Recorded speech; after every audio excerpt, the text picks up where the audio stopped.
یک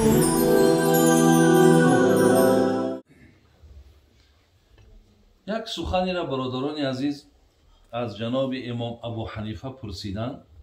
همراه من به شما بیان میکنم و بعدا خدا خواهد دعا میکنیم. میگه از حضرت امام ابو حنیفه برادرای عزیز سؤال شد که ایو ذنب اخوف لسلب الایمان.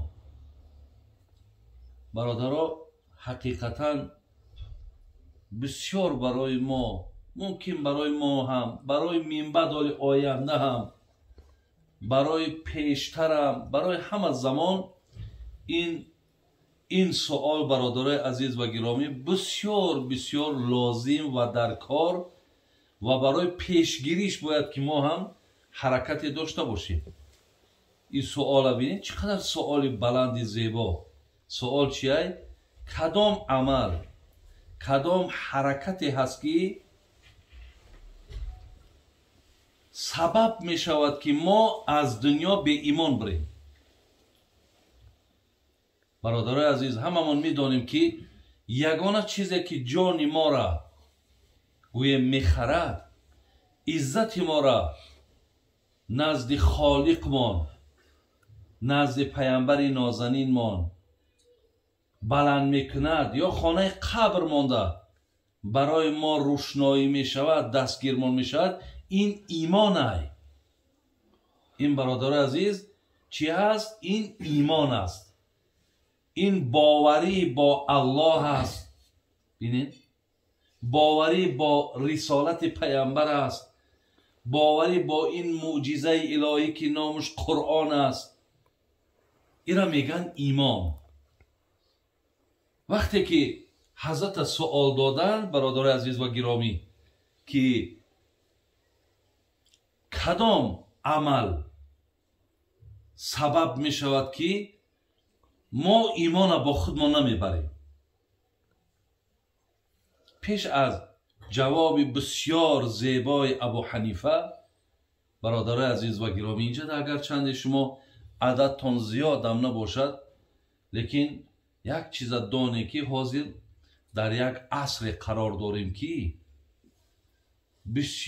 بسیاری برادرای ما که امروز همه دیگر کار با اینترنت که هست، کار با داخل مسد این شبکه ها که هست، در مسئله امام ابو حنیفه برادرای عزیز حرکت کنین که تا بعضی همون تهاجم هایی که در نسبت حضرت امام ابو حنیفه هست که بسیار چقدر مقصد زیبا بیان میکند که ابو حنیفه هم یک شخصی بود، ابو حنیفه را هم پیرویش هیچ بگردن هیچ کسی واجب و ضرور نیست که ما حتما از دنبال ابو حنیفه مقصد پیروی کنیم یا پیگیری کنیم.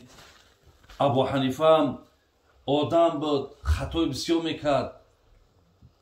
ابو حنیفه اهل قیاس بود. او مقصد انا نه چندان علم حدیث و نه چندان علم دانش اسلامیش زیاده نبود، فقط ای قیاس بینین از این پیروی میکرد. اهل رایش میگن خلاص هر چیزایی در شانش.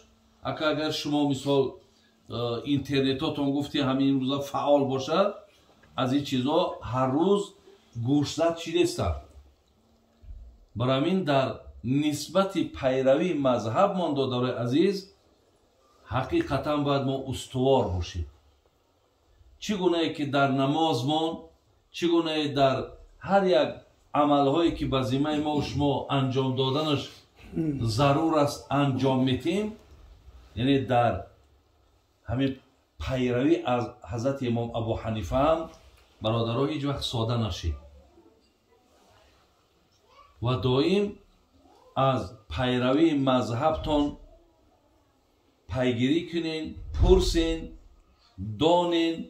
من دوست می داشتم که شما از حیات حضرت می خواندین. همون نفرهایی که میگن این اهل رای بود. این قیاس مقصد از حدیث از آیت مقدم میدانیست. شما اگر خداتون میخوندین از کتابها میخریدین، شاید که برادر عزیز یک کس در راست ابو حنیفه یگان حرفی بیجا میگفت، بعد ناراحت میشیدین. ولی که نمیدونین، نمیشناسین، نمیفهمین، چیزی که در پیشتون میگن نمیگن، برای شما یگان زیان و یگان ضرری هم یا یگان مقصد غمی هم شما را فرا نمیگیره. شما را اگر یک کس اوچه دشمن کنه ناراحت میشه، اوتا حقارت کنه ناراحت میشه. لیکن نفری که در دین اینقدر سهم داره، خدمت کرده است، تصور کن در عالم اکثر مردم پیروی از مذهب همین حضرت میکنند، تحقیرش میکنند، توهینش میکنند، پیرواش مثال به هر راه دعوت میکنند، یگان اهمیتی نمیتاد، یگان جوابی هم نمیتاد، یگان چیزی را هم در مقابل اونا گفته هم نمیتونند. از این لحاظ بسیار احتیاط کنید دادارای عزیز. ولی در همین زمان خودش هم حضرت حقیقتا ولی در تاریخش میگذرد، در زمانهای خودش هم حضرت تهمت کرده بودند. وقتی میگه آمد مدینه ده با جناب امام باقر در همونجا میگه یک ملاقات داشتند. ببینین وقتی امام باقر در نشانش دادن که حضرت اینمی حضرت امام ابو حنیفه هست، حضرت در حال در راست ابو حنیفه بسیار گمانی بد داشتند. گفتند توی امام ابو حنیفه؟ گفت بله منو. حضرت امام باقر هم بسیار برادرها این گویم نبیره های پیامبر مونه. اگر از پشت حضرت امام حسین بگیریم نبیره های پیامبر مونه. این حضرت فرزند حضرت زین العابدین بود آخه. یعنی امام جعفر صادق بچه همین امام باقره. این را برای چی امام باقر میگفتن؟ این باقر گفت حضرت خودتی؟ گفت خودمون. گفت آخی میگن شما انا قیاس ای حدیث بابای ما هم مقدم میگذاری، این آیت ها را همه تعویل میکنی. بعد میگه حضرت امام ابو حنیفه را حتی بسیار یک وصف زیباش میکنن. اصلا در کتاب ها از روی با این قدانش البته و آدم آرام بود، آدمی با تمکین بود. هیچ وقت میگه حقا را چم که میکردن میگه هیچگاه میگه تغییر نمیافت. میگه گو حضرت یگان جای مناسب هسته بشینیم. تنها میشیم اینجا. گفتن حضرت گفتن بشینیم.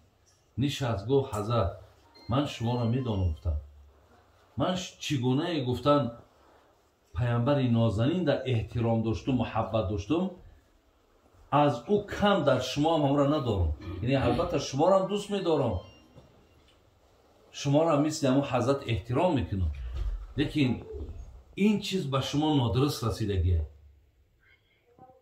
و گفتن من یک بخشیش گفتن 3 سوالت میکنم حضرت، همین 3 سوال مدنی که جواب میگردانی. گفتن مایلش. گفتن همین انا یکم همین زن ضعیفتره یا مردک؟ گفتن البته زن ضعیفتره. گفت آیا در دین بابات آمدگی هست که برای زن 1 حصه میرسه، برای مردک 2 حصه میرسه در وقتی تریکه کردن، در وقتی مقصد مال تقسیم کردن؟ گفت بله. گفت اگر من به شرطی که قیاسه اگر مقدمی آیت و حدیث میگذاشتم، آیا در اینجا من زن ضعیفتر بود 2 حصه را در زن میبخشیدم، 1 حصه را مردک میدادم که این مردک خیلی بسیار قویتره، این مردک بیرون ده، شرایط امکانات این آسانتره برای یافتن 4 تنگه. لیکن من نکردم کو. دویم گفت سوال دیگری که برای تو میتونم. گفت همین نماز مهمتره یا که روزه؟ گفتن نماز مهمتره روزه. گفت اگر من به شرطی که حقیقتا از امو گفته تو میشیدم، برای چی زن وقتی که کسلی حیض میشود بین الله مهربان اجازت داده که نمازات نخواند، اما چند روزی که بیماری داری، اگر ماه رمضان باشه نه که روزه شب دار، بینی قضای روزه را حتما ادا کن. من اگر به شرطی که از زمره گفتگی تو میشیدم اینجا دا که نماز مهمتر بود میگفتم که نماز تا بخوان روزه تا بخور، لیکن نکردم. گو سیم چیزی که میپرسم همین منی پلید تری نجیس ترای یا که باول؟ گفت البته باول. گفت مقصد نجیس ترای پلید ترای. گفت اگر من مثال من تعویل و قیاس و رای و دیگر اگر استفاده میکردم اینجا دا میگفتم کسی اگر باول کرده است حتما غسل جنابت کنه، لیکن منی که خارج شد همون مقصد طهارت چکنه رفتم بگیرم، لیکن من نکردم که چیزی که همین شریعت گفت است ما با هم پیرویم. میگه امام باقر از جاش خیز به خدا قسم در همون کتاب میگه از جاش بلند شد ابو حنیفه را میگه بوسه کرد، گو بر من همین خیر رسانیدم. یعنی برادرای عزیز این دشمناگری از همون بگیم پیشتر هم بود، ولی تا امروز هم همین چیزها مقصد می رود. از این خاطر ماها چیکار کنیم؟ باید حتما کاری کنیم که دفاعی ای مذهب منم کنیم. این دفاع ای مذهب برادران دفاع ای دین یاخی. این ابو حنیفه یگان بابای ما و یگان اولاد اجداد ما نیست که من بگم که برادرها که بابای ما اولاد ما ایرا شما دستگیری کنید. یک نفری هست که خادم دین ای ایرا دوست داشتنش برگردن هر کدام ما و شما سنت های دوست داریم همین بنده خدا را، همچو یک خادم دین همچو یک خدمتگار. این بسیار برادرای عزیز سهمش زیاده. ایرا اگر شما یک بار کتابهاش دایره کنین و با همین خطای روسی هم پر کتابهاش برآمده رفته شما خوانین، همین هم برای شما مهم ضروره.